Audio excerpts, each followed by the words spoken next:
കോതമംഗലത്തെ new bypass നിർമ്മാണത്തിനിടെ വീണ്ടും മണ്ണിടിച്ചിലുണ്ടായി. ഏതാനും വീടുകളിലേക്കുള്ള road തകർന്നതിനൊപ്പം 2 വീടുകളും അപകടാവസ്ഥയിലായി. ഇതിനു മുമ്പും മണ്ണിടിച്ചിലുണ്ടായിട്ടും അശാസ്ത്രീയമായ നിർമ്മാണ പ്രവർത്തനമാണ് തുടരുന്നതെന്ന് ആക്ഷേപമുണ്ട്.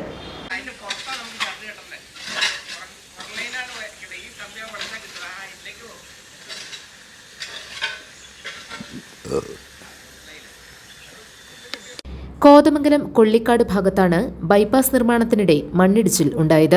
മീറ്ററുകളോളം താഴ്ത്തിയാണ് ഇവിടെ ബൈപ്പാസ് നിർമ്മിക്കുന്നത്.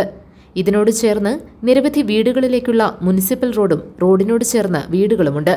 ഈ ഭാഗത്താണ് കഴിഞ്ഞ ദിവസം രാത്രി മണ്ണിടിഞ്ഞു വീണത്. ഇതിനൊപ്പം റോഡും നിലംപൊത്തി. 2 വീടുകളും അപകടാവസ്ഥയിലാണ്. വീടിന്റെ മുറ്റത്തോട് ചേർന്നാണ് മണ്ണിടിഞ്ഞത്. മതിലും ഗേറ്റും ഏതു സമയത്തും ഇടിഞ്ഞു വീഴാം.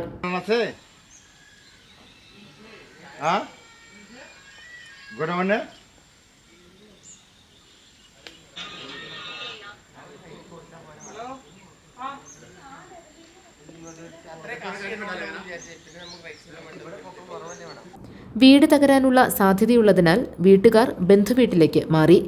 ഇതിന്റെ സമീപത്ത് മുമ്പും സമാന പ്രശ്നം ഉണ്ടായിരുന്നു. യാത്രാ സൗകര്യം പോലും ഇല്ലാതാക്കിയുള്ള നിർമ്മാണ പ്രവർത്തനത്തിനെതിരെ വീട്ടുകാർ പരാതിയും നൽകിയിരുന്നു.